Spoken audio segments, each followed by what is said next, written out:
오늘은 기도와 하나님의 응답, 기도와 하나님의 응답 이런 제목으로 하나님 말씀 나누도록 하겠습니다.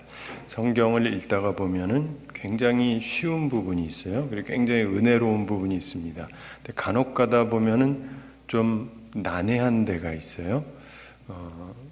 그리고 이상하다 하는 부분이 있는데 오늘 본문이 그런 부분 중에 하나입니다. 그러니까 해석하기가 좀 힘들어요. 굉장히 이상하거든요. 그래서 많은 분들이 곤란하게 생각되는 말씀 중에 하나입니다. 그 성경을 진지하게 읽는 분들은 이 부분에 오면은 생각이 깊어져요. 이게 왜 이러지? 하면서 물론 성경을 대충 보는 분은 아무 생각이 없습니다. 그냥 지나가는 거니까. 그래서 뭐 아무런 갈등이 없어요. 근데 좀 진지하게 보는 분 입장에서는 이게 생각이 될 수밖에 없죠. 여러분들이 오늘 오셨는데 잘 오신 거예요. 그런 면에서 중요한 해석을 알게 되는데 오늘 이 부분을 잘 깨달으면 신앙생활이 완전히 뒤바뀝니다. 근데 사실 이 말씀을 알고 깨닫는 분이 별로 많지가 않아요. 자, 우리는 보통 기도의 힘을 알죠? 그렇죠? 그래서 기도해야 된다는 거 다 아시잖아요. 열심히 기도해라. 간구해라. 밤새서 기도해도 좋고 하여간 힘내서 기도하고 금식하며 기도해도 좋고 하여간 기도하면서 막 하는데 그러면서 끈질기게 기도하고 인내하며 기도하고 이런 얘기들을 많이 듣습니다. 그거 맞는데 그게 다가 아니라고 하는 걸 또 성경을 통해서 배우게 되는 거예요. 그런 부분도 있지만 오늘 여기서 특별히 그것을 알게 되는데 더 이상해요. 우리가 기도하고 플러스 말씀까지 있으면 완벽한 거 아니에요? 그렇죠? 일반적으로 기도도 했고 말씀도 있었고 당연히 잘 돼야 되잖아요. 근데 여기서 보면은 기도도 했어요, 말씀도 있어요. 형통해야 되는데 형통은 고사하고 완전히 폭망을 합니다. 기도했어요, 말씀도 있었어요. 기도했고 말씀 따라 했는데 수많은 사람이 죽임을 당합니다. 이게 우리가 흔히 생각하는 거랑 가지고 해석하기가 굉장히 곤란해요. 기도를 하면 말씀이 있으면 그대로 하면 잘 된다가 우리가 흔히 하는 얘기잖아요. 근데 기도도 하고 하나님의 말씀도 있었고 그대로 했는데 완전히 전쟁에서 대패를 합니다. 이걸 보면서 머리가 혼란스러울 수밖에 없어요. 저도 어렸을 때 보면서 이게 뭔가 이랬는데 근데 여기에 있는 그 중요한 부분들, 그러니까 보통 사람들은 이걸 보면은 이렇게 깨닫기가 힘들어요. 그래서 이런 경우에는 성경을 깊이 보는 학자들의 생각이 좀 도움이 돼요. 근데 그것도 아무 학자나 도움되는 건 아니고 여러 주석들이 있지만 그 가운데도 좀 탁월한 분들의 것들 중에서 내용을 잘 보면은 도움되는 게 있습니다. 그런데 그것도 잘못 보면요, 여러분의 신앙을 해치는 것들도 있어요. 아무거나 막 보면 안 돼요. 근데 자기가 이거를 감당할 능력이 없으면 아무거나 막 보면 안 됩니다. 근데 어쨌든 간에 오늘 이 말씀에서 우리가 귀한 것을 깨닫게 되는데 우선 전쟁 준비 상황에 대해서 17절에서 말씀하죠. 17절 함께 읽어보겠습니다. 베냐민 자손 외에 이스라엘 사람으로서 칼을 빼는 자의 수는 40만 명이니 다 전사라. 자, 베냐민을 치기 위해서 이스라엘 사람들 중에 40만 명이 일단 모여들었습니다. 그리고는 이들이 기도합니다. 하나님께 질문을 합니다. 우리 중에 누가 먼저 올라가서 베냐민 자손과 싸우리까? 이런 질문을 하고 하나님으로부터 답변도 받습니다. 자, 18절 함께 읽어보겠습니다. 이스라엘 자손이 일어나 베델에 올라가서 하나님께 여쭈어 이르되 우리 중에 누가 먼저 올라가서 베냐민 자손과 싸우리까 하니 여호와께서 말씀하시되 유다가 먼저 갈지니라 하시니라. 아멘. 자, 보면 이들이 베델에 갔습니다. 베델이라는 곳 하나님의 집이라고 일컬어지는 곳인데 이곳에 가서 하나님께 분명히 여쭙니다. 기도를 하는 거죠. 우리 중에 누가 먼저 올라가서 베냐민 자손과 싸울까요? 그때 하나님께서 답변을 명확하게 하셨다고 나와 있습니다. 유다가 먼저 갈지니라. 자, 하나님 앞에 왔습니다. 기도했어요. 질문했어요. 하나님의 말씀해 주셨습니다. 그러니까 이대로 하면 돼야죠. 일반 우리가 교회에서 아는 거는 그렇잖아요. 기도도 했고 말씀도 있고 그러면 그대로 하면 돼야죠. 아닌가요? 근데 우리 다 그렇게 알잖아요. 그렇게 아는데 이상해요. 19절 함께 읽어보겠습니다. 이스라엘 자손이 아침에 일어나 기브아를 대하여 진을 치니라. 싸울 준비를 한 거예요. 기브아 사람들 치려고. 20절 함께 읽어보겠습니다. 이스라엘 사람이 나가 베냐민과 싸우려고 전열을 갖추고 기브아에서 그들과 싸우고자 하며, 자, 전쟁 준비 다 끝냈고 이제 싸우려고 나갑니다. 자, 하나님 말씀대로 나가는 거죠. 아마도 하나님이 말씀하신 대로 유다 지파가 먼저 나가겠죠. 유다 지파가 대체적으로 굉장히 용맹한 경향이 있으니까 아마 그랬을 것입니다. 그 사람들도 당연하다고 생각을 했겠죠. 가장 용맹한 사람들이 또 앞서니까 뒤에서도 힘있게 따라갔을 텐데 결과가 아주 이상하게 나옵니다. 21절 함께 읽어보겠습니다. 베냐민 자손이 기브아에서 나와서 당일에 이스라엘 사람 22,000명을 땅에 엎드러뜨렸으나. 그냥 보면 그냥 그런가 보다 할 수 있겠지만 그게 아닌 게 이 기브아 사람들을 보호하겠다고 이 베냐민 사람들이 몰려 있었는데 이 악인을 보호하겠다고 하는 이 베냐민 사람들이 나와가지고 하나님의 이름으로 하나님 앞에 모여서 기도도 하고 하나님의 응답도 받고 그래서 치러왔던 이 이스라엘을 이겨요. 이기는 정도가 아니라 이쪽이 22,000명이 죽임을 당합니다. 엄청나게 죽은 거예요. 엄청나게 죽은 겁니다. 22,000명이 죽임을 당해요. 완전히 대패를 당했습니다. 자, 이게 설명이 됩니까? 하나님 앞에 모였어요. 교회 모여서 우리가 다 같이 하나님 앞에 기도했습니다. 자, 누가 먼저 올라갈까요? 근데 하나님께서 답도 명확하게 주셨습니다. 기도했고 응답도 있었어요. 말씀을 따라서 나갔습니다. 싸우자, 이기자, 승리는 우리 것이다. 할렐루야, 아멘 하고 나갔을 텐데 이게 웬걸? 저쪽이 너무 강한 거예요. 자기들이 힘을 못 쓰고 22,000명이 땅에 엎드려졌다. 죽은 사람만 22,000명이란 얘기예요. 이게 설명이 되냐 말입니다.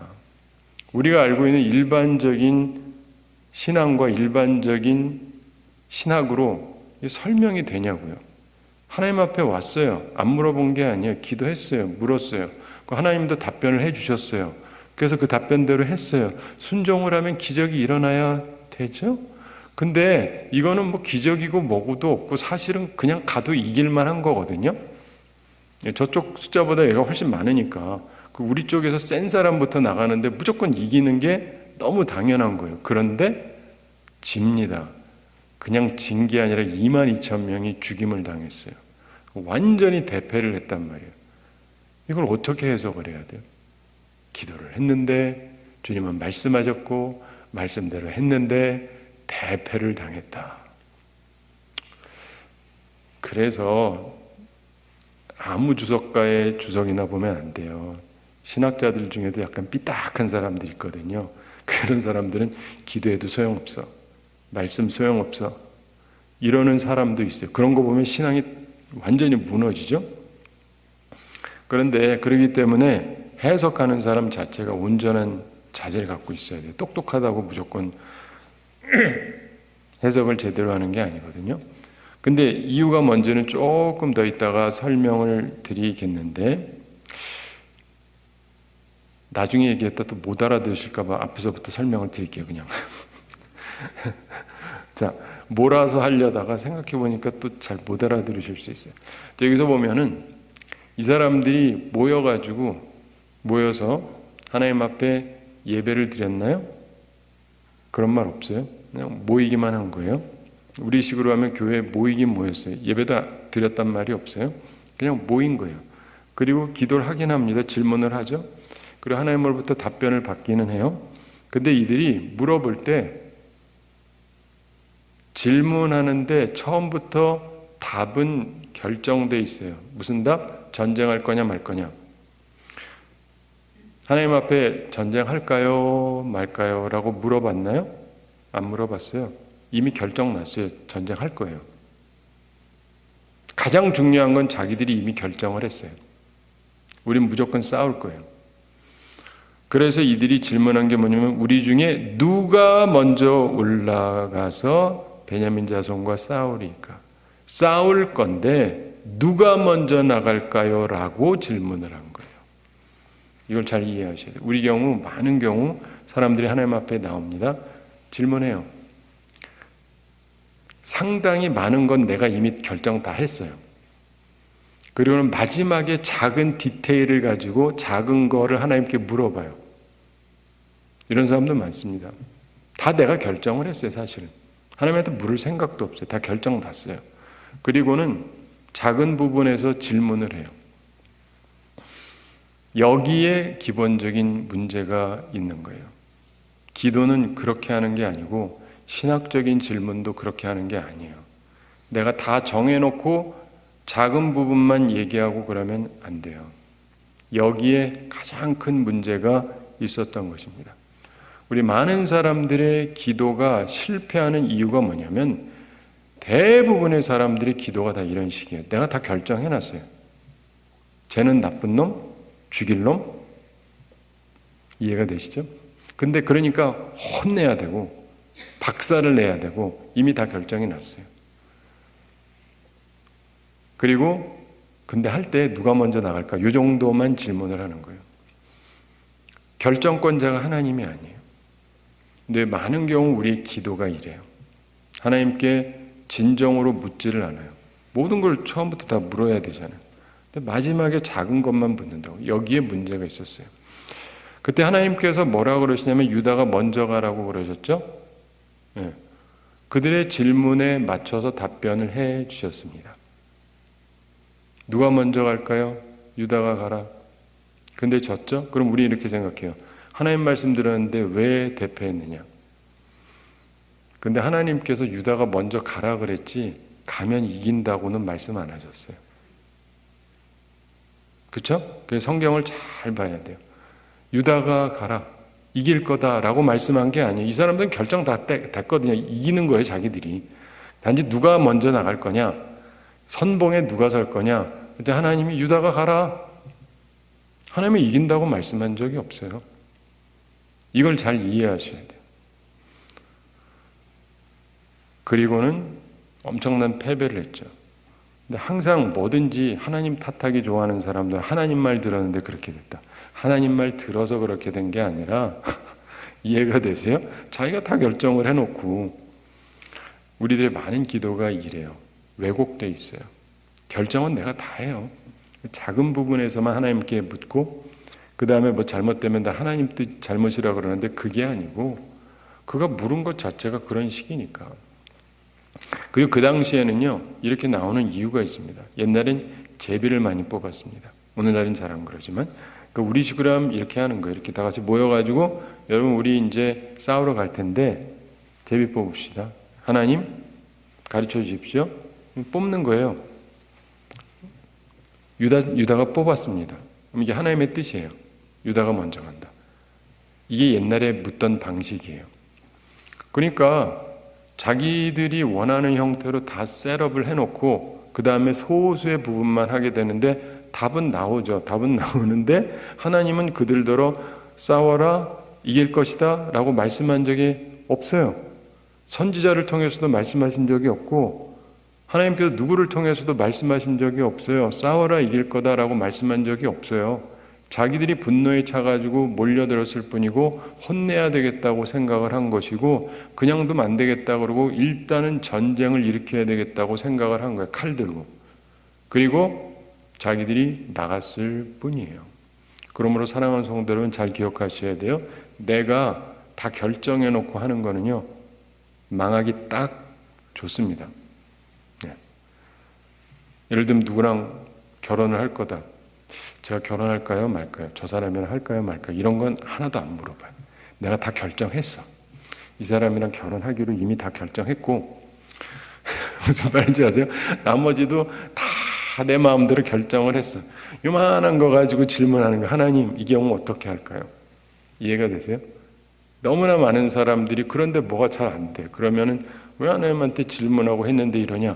아니, 처음부터 모든 걸 자기 멋대로 다 해놓고는. 근데 대부분 그래요.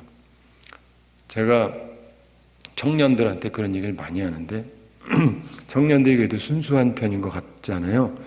그런데 청년들이요, 결혼할 때 꼭 하나님 뜻대로 해라 그러면 되게 싫어해요. 진짜요.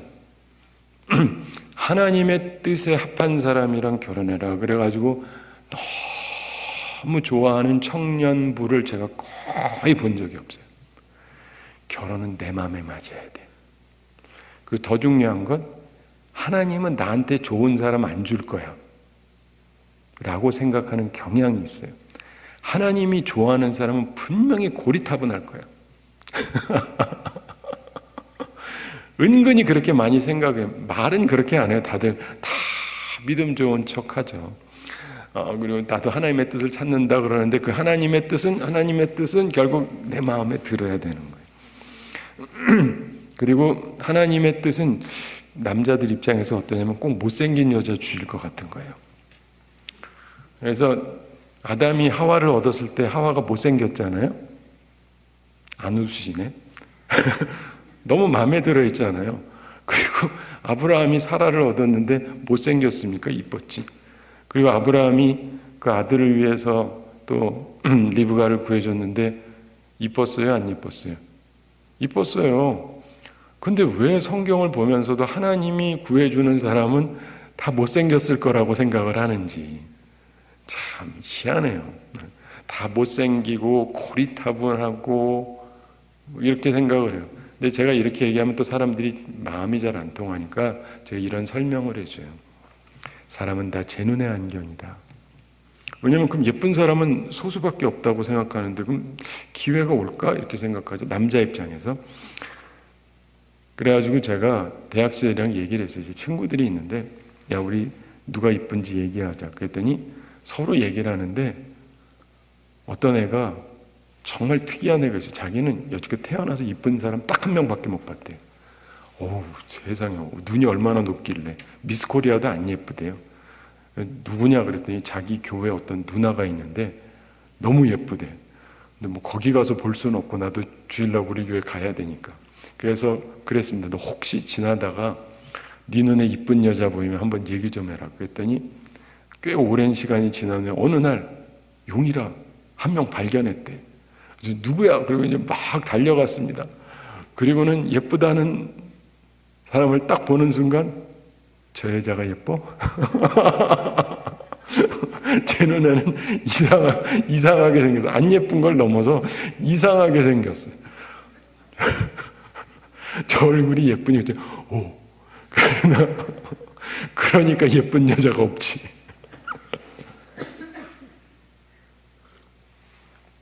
딴 친구들도 와서 보고 저랑 생각이 다 똑같아요. 좀 어떻게 쟤는 저 얼굴이 이쁘다. 근데요, 이렇게 돌아가면서 보니까 다 비슷해. 그러면서 우리가 느낀 게 제 눈의 안경이다. 제 눈의 안경. 그래서 제가 생각한 게 그래요. 내 눈에 예쁜 여자랑 결혼해서 아무 문제가 없어요. 못생긴 여자를 보고도 이뻐하는 남자가 있고 이상한 여자 보고 이뻐하는 남자도 있다니까요. 그래서 그러니까 하나님께서 자기 짝을 마련해서 주시는데 한 가지 분명한 건요. 내가 싫어하는 사람이랑 결혼하라고 하나님이 하시는 게 아닌데 그 선하신 하나님을 사람들이 자꾸 나쁜 분으로 생각을 해요. 하나님은 의도가 나쁠 거다. 나한테 좋은 사람 안 줄 거다. 그러니까 하나님의 뜻 얘기하는데 하나님의 뜻을 찾는 게 아니라 내 리스트를 써요. 1번 여성 입장에서 키 180, 2번 어느 대학 졸업, 3번 집안이 어때야 되고 4번 맏아들은 안 되고 5번 무슨 말인지 알죠? 내가 리스트를 다 정해놔. 하나님께서 정하신 좋은 사람이 좋을 거라고 믿고 싶지가 않은 거예요. 리스트를 쫙 해가지고 욕이 맞아야지 욕이 안 맞으면 안 된다. 요거 딱 맞는 사람이랑 결혼하고 죽도록 고생하는 여성들을 제가 봤거든요.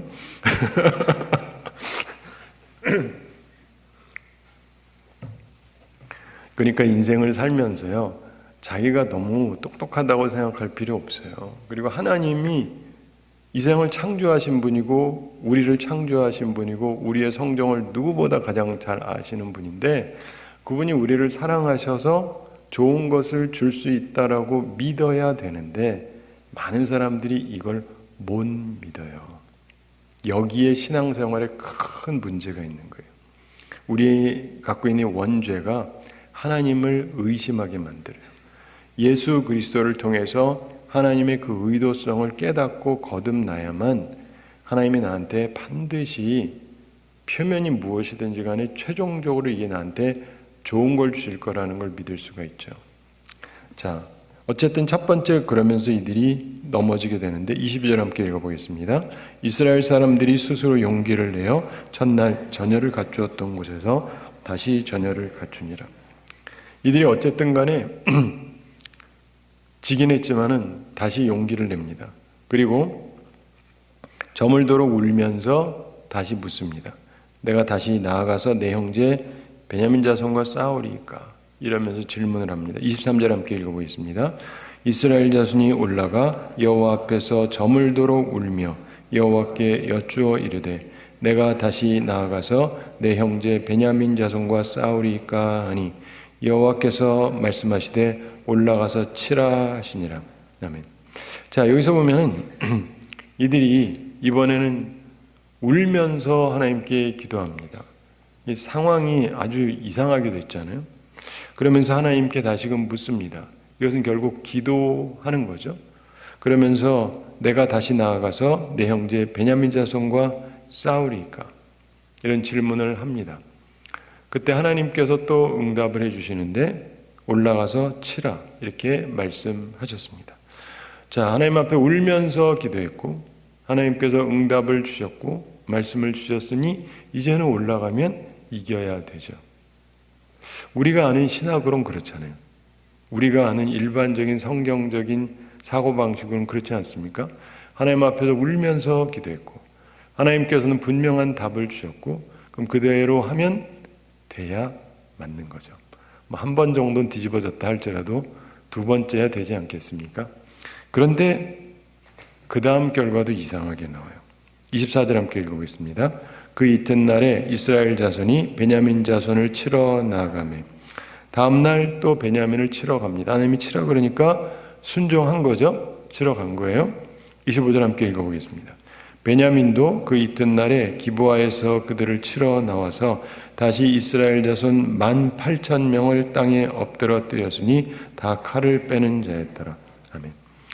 그런데 이번에도 베냐민이 나와서 싸우는데 하나님의 말씀을 받고 나갔던 이 이스라엘 연합군이 패배를 합니다. 저 악인들이 이겨요. 그러면서 이스라엘 자손이 18,000명이나 엎드러져 죽습니다. 다 칼을 빼는 자였더라. 무장도 하고 용사인데 18,000명이 죽습니다. 자, 처음에 몇 명이 죽었다 그랬죠? 22,000명. 그 다음에 지금 몇 명이 죽었죠? 18,000명. 합치면 4만 명이죠. 엄청난 숫자예요. 4만 명이 죽은 거예요. 근데 보세요. 하나님 앞에 왔어요. 기도했어요. 주님께서 말씀을 주셨어요. 그대로 했어요. 22,000명 죽고 그 다음에 울면서 기도했습니다. 또 말씀을 주셨어요. 그 말씀대로 했어요. 18,000명이 또 죽어서 4만 명이 죽었다고요. 이걸 도대체 어떻게 해석을 해야 됩니까? 그러니까 자유주의자나 진보주의자들은 그러니까 기도 소용없고 하나님 말씀대로 하는 거 소용없다 막 이렇게 쓰는 사람도 있어요. 그런 걸 읽다 보면 신앙이 다 무너지죠. 안 그래도 내가 보기에도 그런 것 같은데 학자까지 그렇게 얘기하니까 진짜 기도해도 소용이 없나 보다, 말씀 들어도 소용이 없나 보다, 다 꽝이다 이렇게 생각할 수가 있죠. 그럼 신앙이 다 무너져요. 그래서 아무거나 막 보시면 안 돼요. 그런데 여기서도 이제 우리가 생각할 게 있습니다. 근데 하나님께서는 왜 이렇게 하셨나? 그러니까 우리가 깊게 생각을 해야 돼요. 이때에도 이들은요, 하나님한테 묻는 거예요. 치러 갈까요? 말까요? 치러 갈까요? 말까요? 그러면 제비뽑기식으로 싸울까요? 말까요? 싸우라고 나왔어요. 근데 하나님이 이긴다 그러셨어요? 이긴다 그러셨냐고요? 그런 말 안 하셨어요. 이김의 약속이 없어요. 그냥 싸우라고 했죠. 내가 물어보니까 둘 중에 하나 얘기했을 뿐이에요. 이들이 원하는 건 계속 싸우는 거죠. 자기들이 원하는 답이 나오긴 했지만 거기에 담겨진 그들의 마음은 엄청나게 이길 걸로 예상을 했는데 그게 아닌 거예요. 그러므로 여러분들이 잘 생각하셔야 돼요. 내 하나님 앞에 기도합니다. 울면서 기도해요. 그 하나님이 답을 주셨어요. 그래서 그대로 했는데 내가 원하는 결과가 안 나왔다. 이래도 되는가? 성경에도 그런 일이 있다고 나오잖아요. 이걸 잘 이해를 하셔야 돼요. 굉장히 난해한 듯 하면서도 굉장히 중요한 부분입니다. 내가 원하는 식으로 끌고 가잖아요. 하나님의 답변이 나오긴 하는데 그러고 망하는 경우는 굉장히 많습니다. 하나님 앞에서 제가 이거 할까요? 할 겁니다. 뭐 하려고 하는데 이 일에 누구를 세우면 좋을까요? 하나님이 누구를 세우라 그래서 세웠는데 이 사람이 일을 잘 못해가지고 일이 망가지기도 하고, 그래서 그 다음에도 이제 계속 해야 되나 하고 나서 그 다음에 완전히 망하는 경우도 있어요. 왜요? 처음부터 하나님께 제대로 물은 게 아니에요. 제가 이거 해야 됩니까 말아야 됩니까 부터 물어야 되는데 자기는 하기로 결정한 거예요. 누구 세워서 할 거거든요. 단지 누구를 세울 거냐만 질문을 한 거죠. 많은 교회들이 그런 식이에요. 이거 할 건가 말 건가 관심 없어요. 하는 거예요. 그리고 일단은 세우겠다 그래요. 사람 세우고 문제 일어나는 교회들이 얼마나 많은지 몰라요. 자기들의 뜻을 다 세운 거예요. 하나님이 원하시는 거를 해야죠. 근데 수많은 교회들이, 그리고 수많은 성도들이 자기 인생에서 중요한 결정은 자기가 다 해요. 작은 디테일만 가지고 하나님 앞에 질문을 하는 거예요. 그리고 하나님은 잘 해결해 놓으라라고 그러는데 하나님은 우리의 종이 아닙니다. 우리가 하나님을 섬기는 사람들이죠. 너무나 많은 사람들이 하나님을 이런 방식으로 대해요. 기도도 그런 방식으로 하고 말씀을 들을 때도 그런 방식으로 들어요. 그러다가 망하는 거예요. 그러므로 여러분들이 이걸 잘 생각을 하셔야 돼요. 내가 하나님 앞에 어떻게 기도하는가? 또 말씀을 어떻게 듣는가? 그리고 내가 왜 그렇게 행동을 하는가? 근데 그런 것들이 어떠냐에 따라서 모든 부분들이 달라지게 되는 것입니다. 자, 그런데 이때는 이들이 울면서 금식을 해요. 그리고 번제를 드리고 화목제를 드립니다. 그리고 나서 질문을 해요. 상황이 좀 바뀐 겁니다. 26절 함께 읽어보겠습니다. 이에 온 이스라엘 자손 모든 백성이 올라가 베델에 이르러 울며 거기서 여호와 앞에 앉아서 그날이 저물도록 금식하고 번제와 화목제를 여호와 앞에 드리고. 아멘. 자, 이때는 울면서 금식을 합니다. 금식을 해요. 그리고 번제를 드리고 화목제를 드립니다. 하나님께 예배를 드리는 거예요. 달라진 거죠. 달라졌어요. 사실상 처음으로 예배를 드린 거예요. 처음으로 예배를 드린 거예요. 그리고 나서 이제 질문을 합니다. 27절 함께 읽어보겠습니다. 이스라엘 자손이 여호와께 물으니라. 그때에는 하나님의 언약궤가 거기 있고. 28절 계속 읽습니다. 아론의 손자인 엘르아살의 아들 비느하스가 그 앞에 모시고 섰더라. 이스라엘 자손들이 여쭈기를 우리가 다시 나아가 내 형제 베냐민 자손과 싸우리까 말리까 하니 여호와께서 이르시되 올라가라. 내일은 내가 그를 내 손에 넘겨주리라 하시는지라. 아멘. 자, 여기서 중요한 것은 하나님께서 이번에 반응이 좀 다르셨어요. 왜냐, 이스라엘 백성들도 질문이 다르거든요. 그리고 하는 자세 자체가 다릅니다. 처음부터 내 뜻 다 정해놓고 하는 게 아니고 한 번 일이 안 되니까 울면서 기도하고 그 다음에 울면서 금식까지 하면서 하나님께 번제를 드리고 화목제를 드리고. 여러분, 쉽게 말해서요, 이게요 번거로운 일이라고 할 수 있어요. 그렇죠? 그런데 사실은 하나님 앞에서 모였다면 이게 먼저 중요한 일이잖아요. 그리고 나서 하나님께 질문을 합니다. 그러면서 다시 묻는데 우리가 다시 나아가서 내 형제 베냐민 자손과 싸우리까 말리까. 하나님께서 말씀하시는데 올라가라.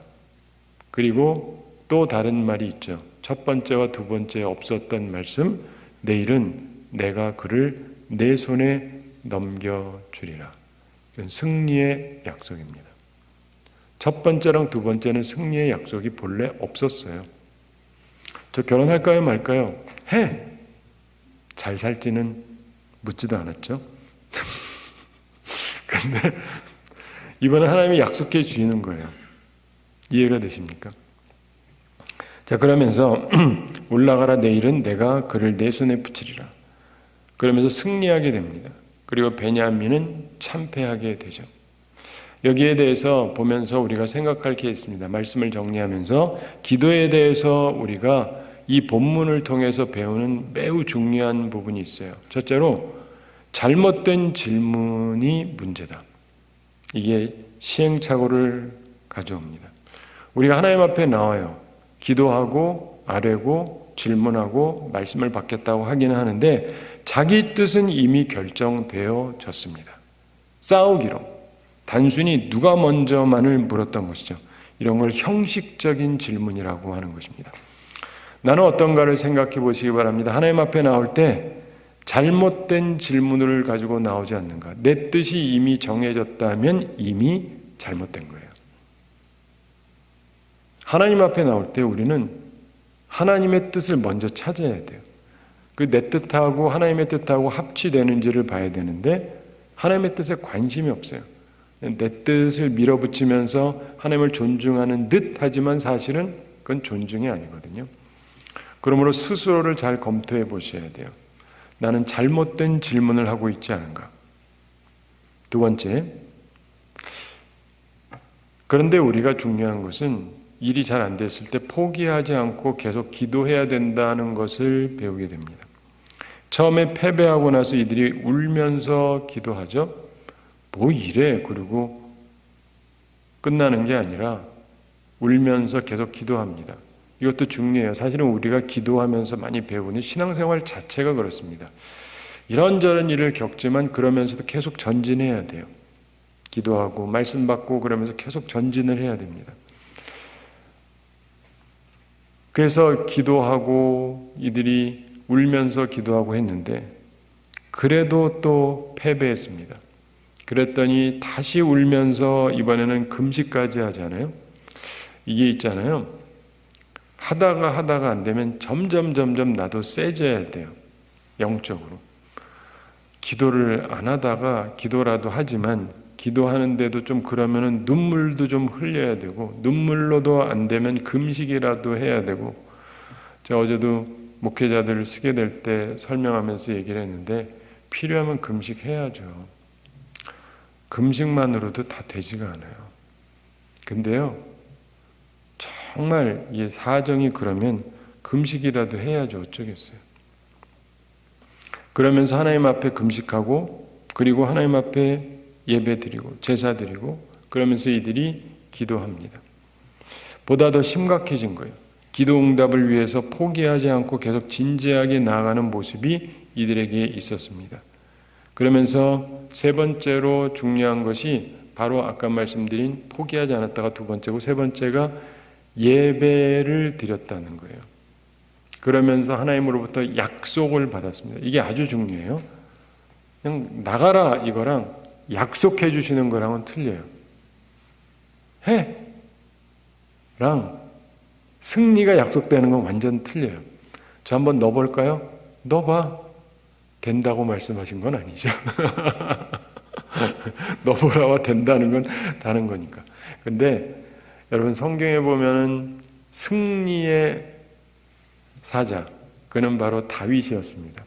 그래서 예수님이 다윗의 자손이라는 표현도 나오는데 왜냐하면 예수님은 빅터거든요. 승리자. 근데 다윗은요 어디를 가든지 하나님이 이기게 하셨습니다. 그에게 승리의 약속을 주셨어요. 네가 어디로 가든지 이길 것이다. 그러니까 어디를 가도 이기는 거예요.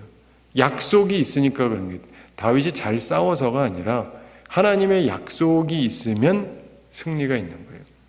그러므로 여러분들이 무조건 아무렇게나 해도 된다고 생각하지 마시고 하나님의 약속이 있나를 생각해 봐야 돼요. 저도 사실은 오늘 이 말씀을 보면서도 제가 다시 생각해 봤어요. 하나님이 날 부르셨을 때 하나님이 나한테 한 약속이 뭔가 생각해 보니까 있었는데 이걸 덜 활용했구나. 이제 써먹어야 되겠다 라고 이제 속으로 생각을 해야 되는데, 하나님은 약속은 지키시거든요. 네.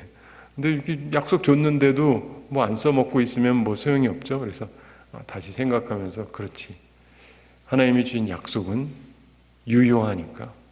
그러면서 여러분도 중요한 게 이거예요. 하나님의 약속을 받는 게 중요합니다. 그리고 결국 베냐민은 망하게 됩니다. 사랑하는 성도 여러분, 내 뜻이 너무 앞서지 않는가 항상 생각해 보시기 바랍니다. 이미 내 생각이 결정되어져서 있지는 않은가? 기도는 철저하게 형식적인 것은 아닌가? 하나님 앞에 말씀을 들어도 그저 형식적인 것은 아닌가? 스스로를 돌이켜보시고, 그리고 나는 과연 하나님의 뜻을 찾는가? 끝까지 진지하게 나아가는가 생각해 보시기 바랍니다. 일이 안 되든 엉망이 되든 그래도 계속 뜻을 찾으면서 가야 돼요. 언젠가 말씀드렸던 것 같은데, 제가 어떤 제목은 가지고 하나님 앞에 굉장히 오랫동안 금식하며 기도한 게 있습니다. 그냥 하루, 이틀, 사흘, 3일씩 하기도 하고 이렇게 하고, 그렇게 해서 그날을 모으다 보니까 30일이 넘고 40일이 넘고 100일이 넘고 200일이 넘고 300일이 넘고, 해보세요. 쉬운가? 딱 하나 놓고 하는데 근데 계속 안 되는 거예요. 그래도 나는 계속 합니다. 무슨 말인지 아세요? 그러면서 계속 생각하는 거예요. 뭐지? 그러면서 제가 깨달은 바가 굉장히 많아요. 당장에 내가 원하는 대로 답이 안 돼도 포기하실 일은 아닌 거예요. 그 속에서 하나님이 나한테 깨닫게 하시는 부분들이 있어요. 그러면서 제가 점점 빚어지는 부분들이 있습니다. 그러면서 여러분들이 하나님의 뜻을 계속 찾고 하나님이 확연하게 아니다 하는 게 아니면 계속 전진해야 돼요. 패배하더라도 계속 가야죠. 그 끝까지 진지하게 나가셔야 돼요. 그리고 주님, 제가 무엇을 물어봐야 되나요? 이것도 우리가 물어야 될 질문입니다. 주님, 제가 좋은 질문을 하게 해주십시오. 제가 주님께 뭘 물어봐야 되나요? 그리고 뭘 구해야 되나요? 저는 항상 새해가 되면은 새해 기도 제목을 정하는데 그 전에 미리 항상 말씀드려요. 정해놓고 하지 말고 그 전에 연말이 되면 기도하십시오. 하나님이 나한테 뭘 원하시나? 내 뜻 정해놓고 하는 게 아니라, 하나님, 제가 내년에는 무엇을 목표로 놓고 살까요? 무엇을 기도 제목으로 삼을까요? 라고 질문을 하셔야 돼요. 내 뜻 세우는 게 아니라 하나님의 뜻을 찾아서 그 뜻을 세워야 돼요. 그리고 나아가야 됩니다. 마지막으로 중요한 것은 하나님의 약속을 받아야 됩니다. 하나님의 뜻을 찾고 하나님의 뜻을 따라서 하나님을 믿으면서 전진하다 보면 하나님께서 반드시 약속을 주세요. 성경 말씀이 구약 신약이잖아요. 하나님의 약속이 있어요.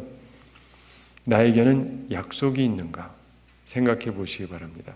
그때 하나님께서 말씀을 주시는데, 오늘 주시는 이 말씀을 들은 것도 여러분 중에 누군가에게는 굉장히 중요한 말씀일 수 있어요. 그동안 계속 안 됐다 할지라도 그게 안 되는 건 아니에요. 하나님이 나를 가르쳐 주는 거죠. 얘야, 기도는 그렇게 하는 게 아니란다. 네 뜻 다 정해놓고 그러는 게 아니란다. 나한테 제대로 묻고 내 뜻을 따라가야지. 그런데 결국은 잘 될 거야. 그래서 하나님께서는요, 우리를 단련하시고 성숙하게 만드시고 온전한 하나님의 사람들로 만들어 가십니다. 사랑하는 성도 여러분, 하나님은 참으로 위대하신 분입니다. 그냥이 아니라 정말 위대하신 분이시고 참으로 지혜로우신 분입니다. 그리고 그분은요, 함부로 대할 분이 아니에요. 그러나 동시에 어떤 경우에도 그분을 향한 믿음이 흔들리면 안 돼요. 그냥 믿음으로 계속 전진하셔야 돼요.